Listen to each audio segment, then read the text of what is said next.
Exercise 4.2 में question number first, if determinant L M 2 3 is equal to 0 then find L ratio M. देखो क्या बोल रहा है ये हमसे कि जो डिटर्मिनेंट है आपका ये किसके इक्वल दे रखा है, आपका 0 के इक्वल दे रखा है और हमें क्या फाइंड करना है, एल रेशो एम फाइंड करना है। देखो यार, सबसे पहले अगर हम देखें तो 2 क्रॉस 2 का डिटर्मिनेंट है, इसको कैसे सोल्व करते थे, इस नंबर को इससे मल्टीप्लाई करते थे, माइनस का साइन अपनी तरफ से, इस नंबर को इससे मल्टीप्लाई करते थे। देखो कितना हो जाएगा, बोलो 3l minus 2m is equal to 0। मैं इस 2m को उठा के ले जाता हूँ, कितना हो जाएगा, बोलो 3l इज इक्वल टू कितना हो जाएगा 2m। अब मुझे क्या निकालना है, l रेशो m। इसका मतलब क्या है, l अपॉन m, ये इसका मतलब। तो मैं m को नीचे उठा के ले जाता हूँ, l अपॉन m, ठीक है, और इस 3 को उठा के ले जाता हूँ, कितना हो जाएगा 2 अपॉन 3। तो L रेशो M कितना आ गया आपका, 2 रेशो 3 आ गया। बात क्लियर है। अब इसी का क्वेश्चन नंबर 2 देखो क्या बोल रहा है, find the minor of element of second row. हमें क्या करना है, इसकी जो सेकंड रो है इसके क्या करना है, माइनर एलिमेंट, माइनर का मतलब माइनर फैक्टर फाइंड करने हैं आपको, ठीक है। देखो इधर निकाले, तो पहले निकालता हूँ M21। M21 का मतलब क्या था, इस रो और इस कॉलम के एलिमेंट को हटा दो, ठीक है ना। जब ये रो और ये हट गए तो कितना आ गया पास, बोलो 3 4 8 9, ठीक है। ऐसे ही M22 निकाल लेता हूँ। M22 का मतलब क्या हो गया, इस रो और इस कॉलम को हटा दो, कितना आ गया, बोलो 2 4 1 और 9। ऐसे ही M23 का मतलब क्या हो गया, ये रो और ये कॉलम हट गया, तो कितना आ गया पास 2 3 3 6, ठीक है। वैल्यू निकाल लो इसकी, 9 3 जा 27 माइनस 8 4 जा 32, तो कितना आ गया पास माइनस का 5। 9 2 जा 18 माइनस 4, कितना आ गया पास 14। 6 2 जा 12 माइनस 3 3 जा 9, कितना आ गया पास 3 आ गया। बात क्लियर है। चलें आगे। अब देखो इधर इसी का क्वेश्चन नंबर 3 देखते हैं। देखो क्या बोल रहा है ये, find the value of determinant.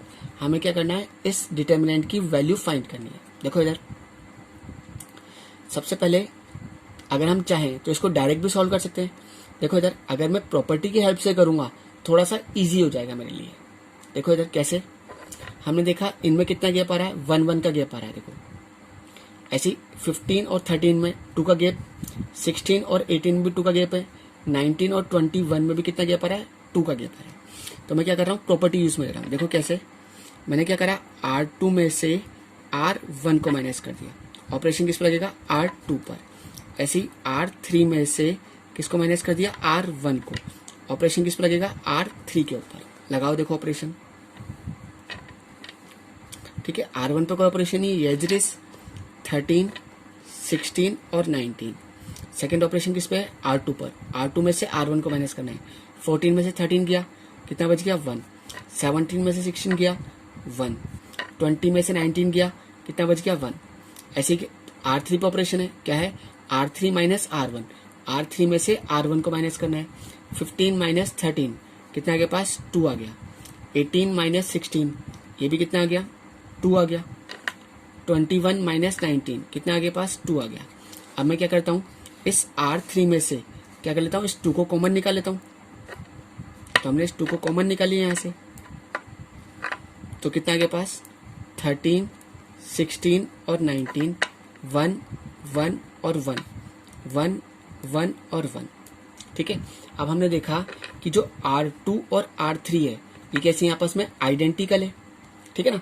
तो हमने क्या पढ़ा था, जब किसी डिटर्मिनेंट की कोई सी भी 2 रो या कॉलम अगर आइडेंटिकल हो, है ना, या सेम हो, ठीक है ना, तो उसकी वैल्यू कितनी होती थी, 0 होती थी। तो हम क्या बोल रहे हैं, R2 and R3 are identical, ये कैसी आपस में आइडेंटिकल है। सो इसकी वैल्यू कितनी हो जाएगी, 0 हो जाएगी। तो आप क्या बोलोगे 2 इंटू 0, कितना आंसर आ गया आपका 0 आ गया। तो इस डिटरमिनेंट की वैल्यू कितनी आएगी, 0 आएगी, ठीक है। अब इसी का question number 4, right the effect on the value of determinant if first and third column of any determinant interchange. क्या बोल रहा है, देखो ये हमसे कि जो डिटर्मिनेंट की वैल्यू है उस पर क्या इफेक्ट पड़ेगा जब हम फर्स्ट और थर्ड कॉलम को क्या करेंगे, इंटरचेंज करेंगे। तो देखो क्या हो जाएगा उसका साइन जो है ना, साइन जो है आपका वो क्या हो जाएगा, चेंज हो जाएगा, साइन चेंज हो जाएगा ऑफ द डिटर्मिनेंट। ठीक है, अब इसी का क्वेश्चन नंबर 5 देखते हैं। देखो क्या बोल रहा है आपसे, ये क्या हमें प्रूफ करना है, क्या प्रूफ करना है कि ये जो डिटर्मिनेंट है ना, वो किसके इक्वल आना है, x minus Y, Y minus Z और जेड माइनस एक्स के इक्वल आना है। बात क्लियर हो रही है। अब देखो इधर क्या कर रहा है, हमने देखा कि यहाँ पर 1 है, यहाँ पर भी 1 है और यहाँ पर भी 1 है, तो हम क्या कर देते हैं, ठीक है ना, इस दो जगह 0 बना लेते हैं। क्या कर लेते हैं, दो जगह पर 0 बना लेते हैं। देखो कैसे, हमने क्या ऑपरेशन लगा रहे हैं, R2 माइनस R1 कर देते हैं। ठीक है, ऑपरेशन किस पर लग जाएगा, R2 पर। ऐसे हम क्या कर देते हैं, R3 tense to R3 minus R1 कर देते हैं। बात क्लियर हो रही है। लगाएं ऑपरेशन, देखो इधर R1 पे कोई ऑपरेशन नहीं, as it is 1 Y Z Y plus Z. हमने क्या करा, R2 माइनस R1, R2 में से R1 को माइनस करेंगे, 1 में से 1 गया 0। ठीक है, ये कितना हो जाएगा, Z X minus Y Z. ये क्या हो जाएगा बोलो, जेड प्लस एक्स माइनस, जब आप माइनस करोगे तो ये हो जाएगा माइनस का वाई और माइनस का जेड। ठीक है, ऐसे ही R3 माइनस R1 करना है, तो 1 में से 0 गया, सॉरी 1 में से 1 गया, कितना हो गया 0। ये कितना हो जाएगा बोलो, X Y minus Y Z. ठीक है, बात क्लियर है। अब देखो इधर ऐसे ही, अब क्या हो जाएगा आगे,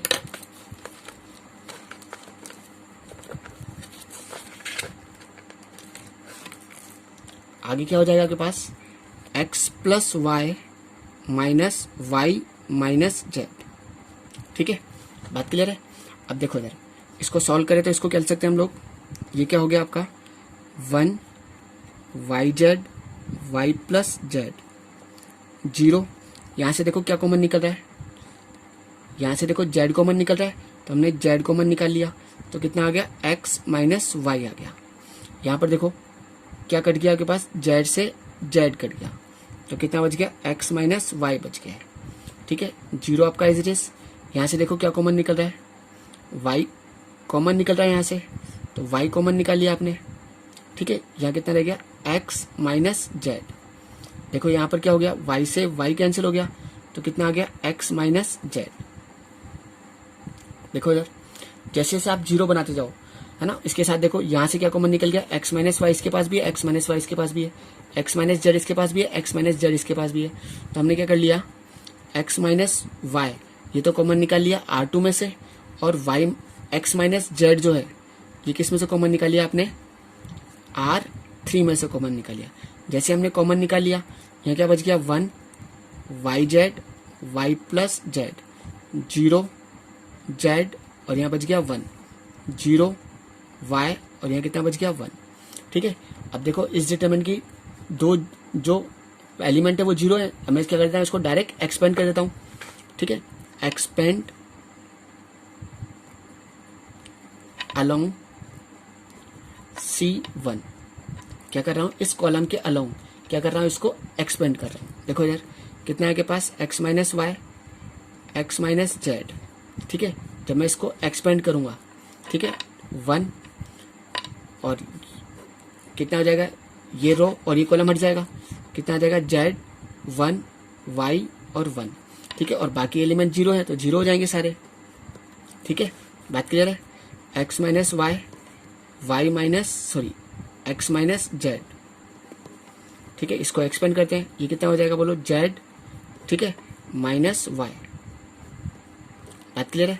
अब देखो यार मैं क्या कर रहा हूँ, मुझे क्या चाहिए यहाँ पर, x minus Y Y minus z, तो यहाँ से माइनस का साइन कॉमन निकाल रहा हूँ और एक माइनस का साइन यहाँ से कॉमन निकाल रहा हूँ। ठीक है, मैंने क्या करा, ये x minus y as it is, मैंने यहाँ से माइनस का साइन कॉमन निकाल लिया, ये कितना हो गया के पास, z माइनस एक्स हो गया, एक माइनस का साइन यहाँ से कॉमन निकाल लिया, माइनस और माइनस क्या हो गया प्लस, ये कितना हो जाएगा y माइनस जेड। और यही क्या करना था, आपको प्रूफ करना था। ठीक है, तो ये आपका क्या हो गया, प्रूफ हो गया। LHS से करा दिया आपने, RHS ला दिया। ठीक है, अब इसी का क्वेश्चन नंबर 6 देखते हैं। देखो क्या बोल रहा है ये क्वेश्चन नंबर 6 आपसे कि हमें क्या करना है, इस डिटर्मिनेंट की वैल्यू फाइंड करनी है। देखो इधर क्या दे रखा है आपका डिटर्मिनेंट,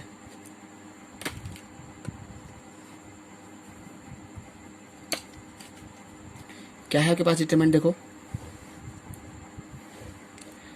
0 ए स्क्वायर बी ए स्क्वायर सी, ठीक है। फिर कितना है के पास बी स्क्वायर ए 0 बी स्क्वायर सी सी स्क्वायर ए सी स्क्वायर बी और 0, ठीक है।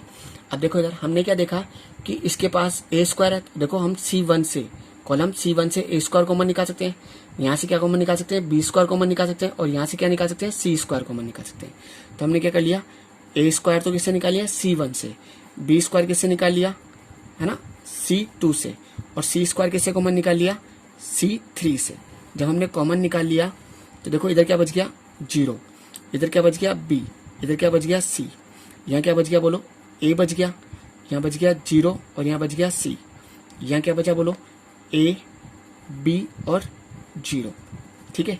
अब देखो इधर अगर हम यहाँ पर देखें तो इस R1 से हम क्या कॉमन निकाल सकते हैं, A कॉमन निकाल सकते हैं, यहाँ से क्या कॉमन निकल रहा है, B कॉमन निकल जाएगा, और यहाँ से क्या कॉमन निकल जाएगा, C।